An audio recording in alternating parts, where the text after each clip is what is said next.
actually did some research. And guess what I found? The car you see right there is not a real car. It was 3D printed. And 3D printing, I'm sure a lot of you have heard about it, but this is really something that has spurred a manufacturing revolution across the world. That is, 3D printing for the first time in human history made this possible. That is, the mass production of personalized goods. I'm gonna say this again, in case you missed it. For the first time in history, it is possible to have mass production of personalized goods. And that's just amazing. And because a lot of the lecturing will happen in the late fall, so normally when I deliver this lecture, it will be close to Christmas time. I always tell students that, after learning 3D printing, when you think about Christmas present buying, don't buy socks or a scarf anymore. Try 3D printing. There are lots of things online that you can buy. You can 3D print almost anything. And you know what? For a very long time, the world's lightest running shoes were 3D printed, and they worked.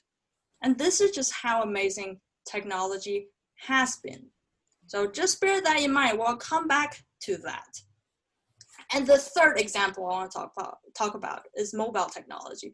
And I know this is perhaps one of the first things that came to your mind. This is precisely what I want to say for the last. Because when you ask students how technology has changed their lives, and the first thing that's brought to mind is mobile phones.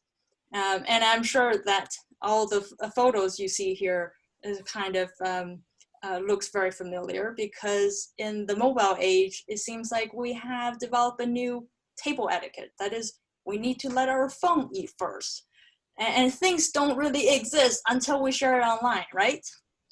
But of course, the kind of social discussion about whether mobile technology is good or bad, did they bring us closer or drift us apart, has been an ongoing debate. But I have to say, over the last few months, because of COVID, we have to say it's really thanks to mobile technology help us to stay connected with our families.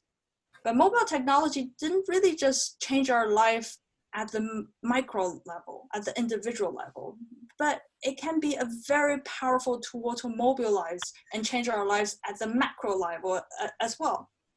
For example, the picture you see here is not Delacroix's liberty leading the people, it's actually technology leading the people. And if you read the news, you may remember that this actually refers to the Arab Spring revolution that was supported by mobile technologies. But of course, at the same time, since Arab Spring revolution, we know that technology has also brought us a lot of problems, such as misinformation online and other things. So overall, I've given you 3 examples, and all of these technologies have changed our lives in very different ways, and in ways perhaps you've never thought about before. But all these changes are ongoing. But all of them have also raised a lot of social issues.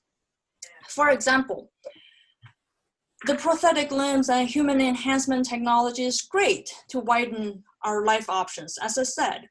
But on the other hand, things such as genetic modification or corrective human enhancement has also brought the worry that these new technologies may fall into the wrong hand, and also they may they may be used coercively so as to redefine our view of what being normal is, or what are the traits that are being desirable. So in a way, we may be coerced into receiving some of the genetic enhancement in a way that we don't want.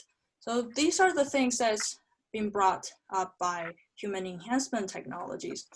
But seemingly mundane and fun 3D printing can be pragmatic too, because 3D printing is great in the sense that it's a form of manufacturing that doesn't need nails, hammers, and workers. So way before AI kicked in, I'd say 3D printing already highlighted this problem of us, workers, we may be redundant. And of course, it may provide more or better manufacturing opportunities, but it really also creates a new social divide. That is, it will create a future that benefits those who have access to these technologies and those who have the technical literacy to take advantage of those technologies, and those who are not. So you will see a new social divide that's featured around technology. So not just by heritage or by race or by inheritance, not by those old criteria, but technology may divide us in new ways. But mobile technology too has its problems. That is, we've talked about the social connectivities, about misinformation, information. It seems like all it does is to fool around with our mind and change our mind. But I want to say that in addition to these metaphysical changes, mobile technology also can change our human world in a very, very tangible and physical way.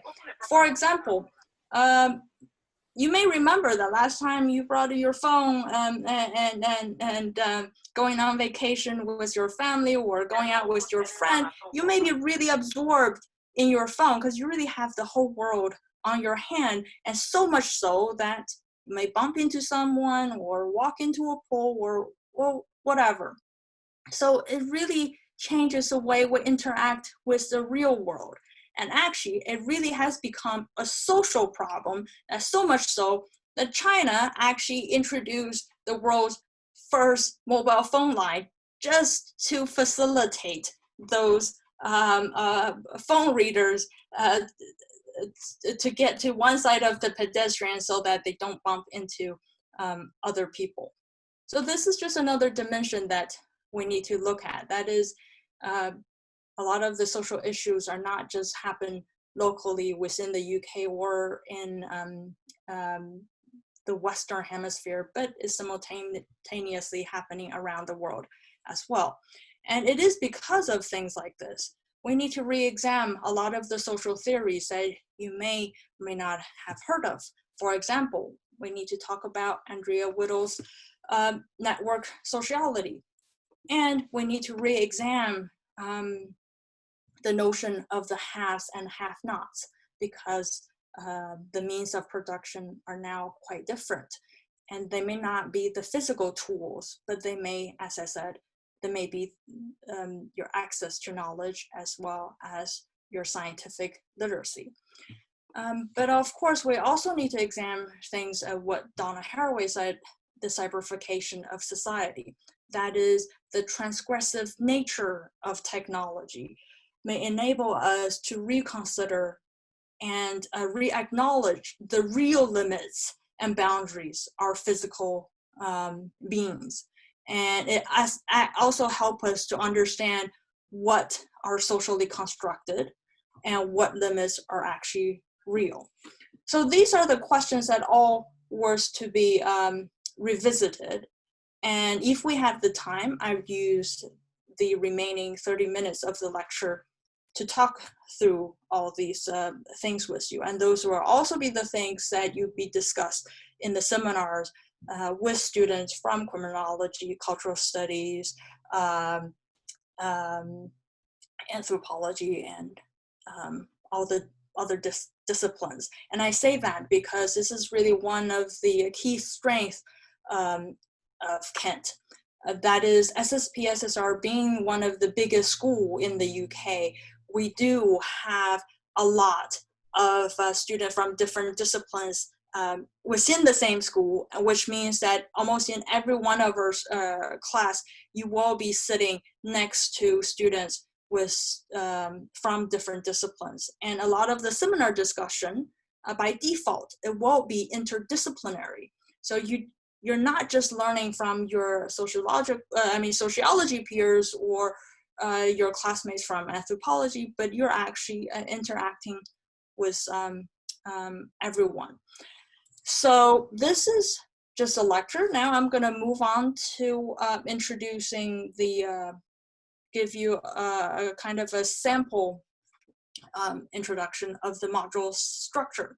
So just to remind you, this is a module, a core module that all first-year students going to take in the first term, in the autumn term.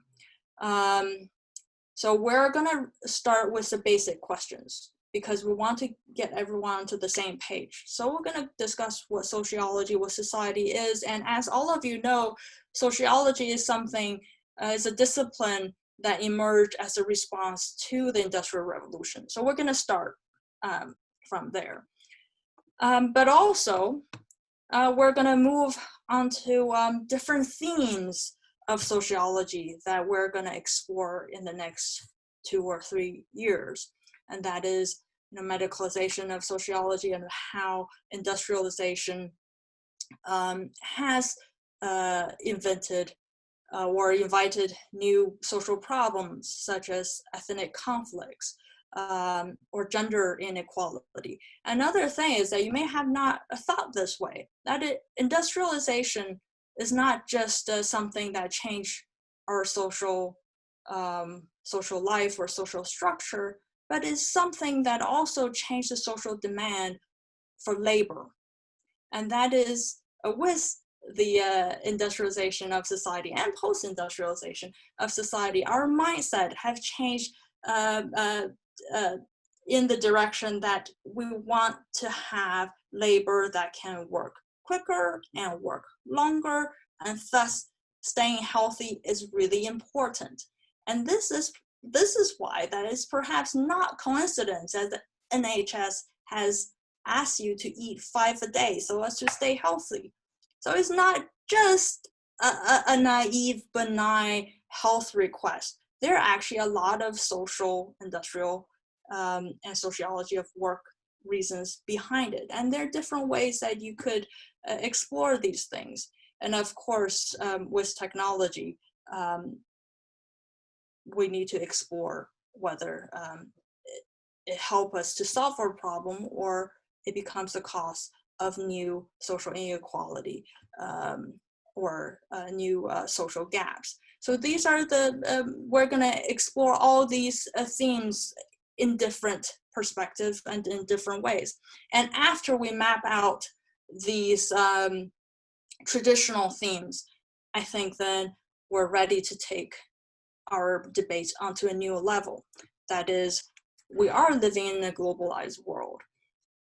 And that means it's not something that we just say that we're living in a globalized world or we're just visiting different parts of the world through the same lens, or what we call the Eurocentric lens, but we really have to understand why people in different societies in different parts of the world think in a different way. We need to be able to empathize their situation as well as their thought process. So we're going to have twin lecture that discuss what globalization means and also take you out of Europe and look at Asia, China, the BRICS country, Brazil, South Africa, and that kind of a different place in the world and how sociology has taken off in different societies. And this is just one step. And then we're going to take you again onto a different level. That is, we need to look beyond the human world, especially with climate change and with COVID. I'm sure that now everyone has come to terms with the fact that we humans, we're not really the only center of the world. On the planet, everything and all the different species, as well as the things, could claim a centrality depending on the context.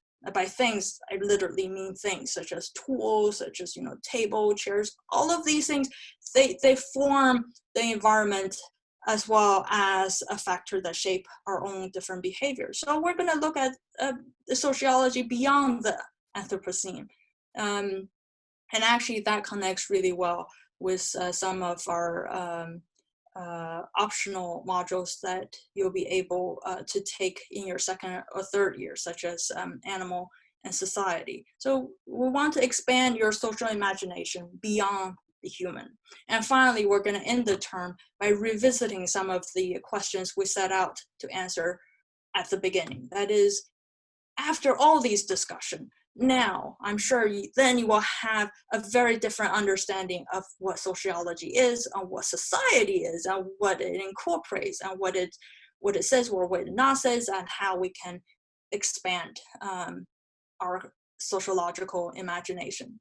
So these are really just a snapshot of how things will run for the first term if you come to Kent. And of course, if you come to Kent, you have the chance to play with this Lego in person. But anyway, this is just really a sample, because every year the module structure will look quite different. And I think this is part of the beauty.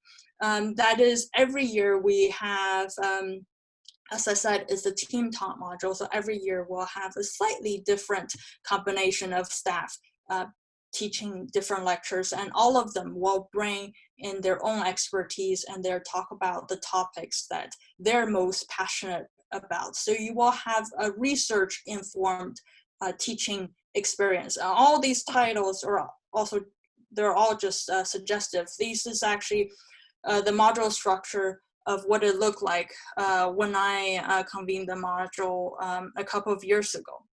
But when you come to Kent, you will see something very similar. It has resemble a very similar rationale, but the content may be slightly different. So I think I've said quite a bit. And now I think we'll have time for questions. So if you have any questions, please raise your hand or just simply type it in through the chat box. And I'm happy to answer anything you want to ask. Unmute yourself, guys. You can unmute yourselves if you wish to ask you a question.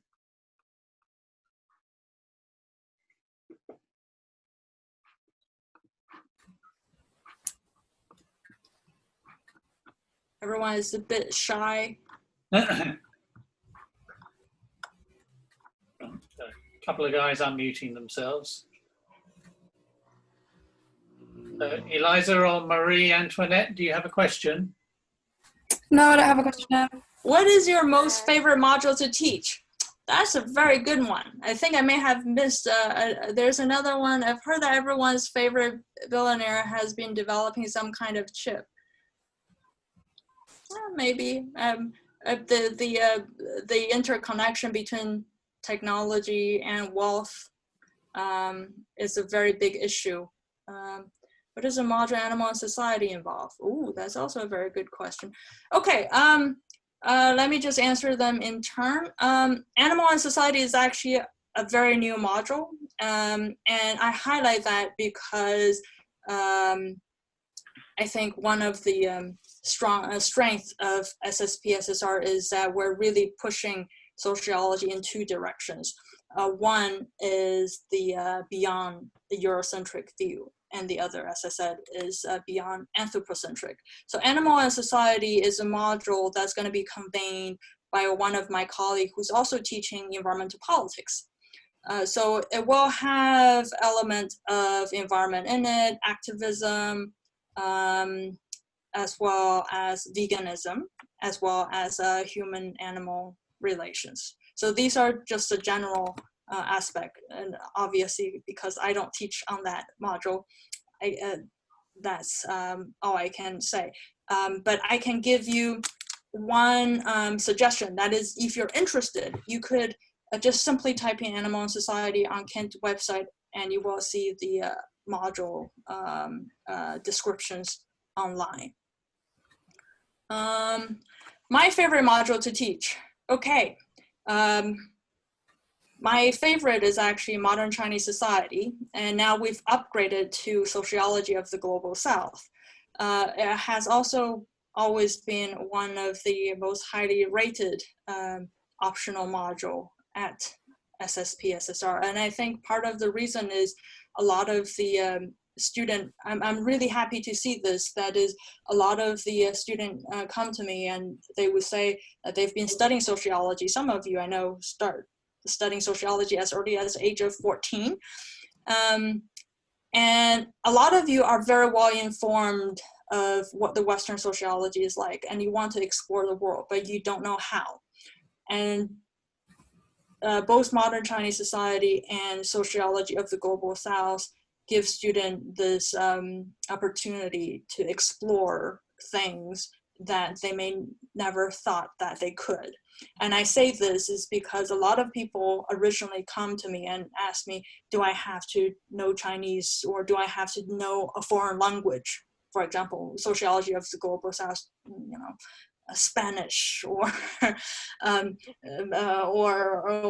or other language, Vietnamese, Thai, to understand sociology of global South. No, it's actually not, because it's not so much about the technical barriers that's holding people back from understanding these societies. But I said, it's really a skill of what you're going to look at and what you take as evidence. And do you know how to observe the society? And if you know that, actually you can pick up a lot of very interesting sociological insight of these non-Western societies by just observing your high street. Let's see if, well, since I haven't seen more questions, I'll just give you one example. One of the best example is if you come to Kent, if you you will know that Canterbury is a tourist town, and we always have lots of tourists during the daytime. And if you observe Asian tourists, you'll find something very, very interesting. That is, it is always a man. If it's a couple, it's always a man that carries the bag, and sometimes carries the woman's purse. And this is just something that you find, if you know how to look and you know how to observe the social, it's just something that's quite interesting or quite odd. And actually, we actually had a really good discussion in class just about this very little incident. What does it mean? And in fact, is not because it doesn't really show the male dominance. It's actually the opposite. That is, despite our common bias or just common impression that in Asian cultures is quite male dominant, and is always the male that does everything, and the woman the conventional portrayal is you know, the Japanese woman that's just very polite, submissive, and everything. But actually, the gender balance in Asian society is stable, because actually domestically the power balance is reversed. At least for Chinese society, that is the case, and I think for some other Asian society as well. That is, within the household is always the woman that's a dominant figure, and that who, you know, who acts as a boss. And this is why when they go out as a couple, that is within the household environment, it's always a man that carries a bag. That is, oh, I have to carry the bag so as to protect my girlfriend, or to protect my wife, so as not to burden her. So this is the cultural connotation. But through this little interaction, you can see the cultural logic and the social dynamic within the family. And another thing is that if you go to Chinatown, you will see this reverse role as well. That is, if a couple comes out of the car, again, this is within their household environment, is often the woman that walks in front of the man, because it's often the woman that's the boss of the family, as I said. But for example, if this couple are going to Chinatown to meet their friend, and at the restaurant entrance, you will see something really interesting happens. That is, you will find the couple actually reverse their role. It will become the man that walks in front of the woman. Why? Because now they're in a social setting. And in a social setting, in a semi-public setting, it will be the man who have to be the face of the family, and this will be the man that leads the woman. So again, these are just examples of how things that you can actually study right here at the UK in an environment that you're familiar with. And all you need is a different pair of eyes, or allow yourself to look openly, and then you will see a lot more interesting social dynamic going on. And also with the help of a little bit of a structured seminar discussion, hopefully it will lead you to a more conceptual understanding of all these odd cultural phenomena. Okay, let me see if we have other questions. Do you believe that robots could take control of our lives in the future? Oh, I think they already have. Look, I have a Fitbit on my wrist, and if we don't finish in 9 minutes, it's gonna buzz me. That is, I have to walk 250 steps per hour, right? This is what healthy means. I don't know what the science is. This is just how they dictate my life. And as most people, I would just take it for granted that if Fitbit set the standard at 250 steps an hour, that must be all I need to do. So again, what we see as normal, what we see as desirable, what we see as enough is currently, a lot of them are currently dictated by technology in a way that perhaps that's not always obvious to us. And this is why we need that sociological kind of alertness so as to live more consciously. All right, so these are all very great questions. Anything else? You can also unmute yourself and just shout out your questions.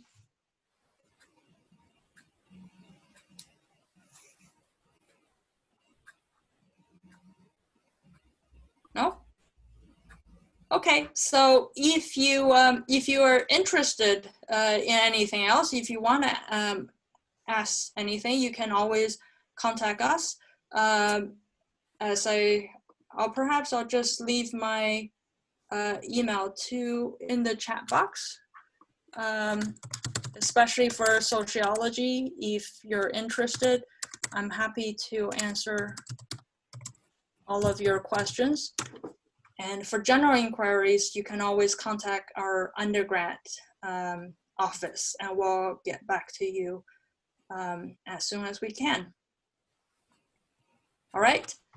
Okay, so if there's nothing else, let's just call it a day.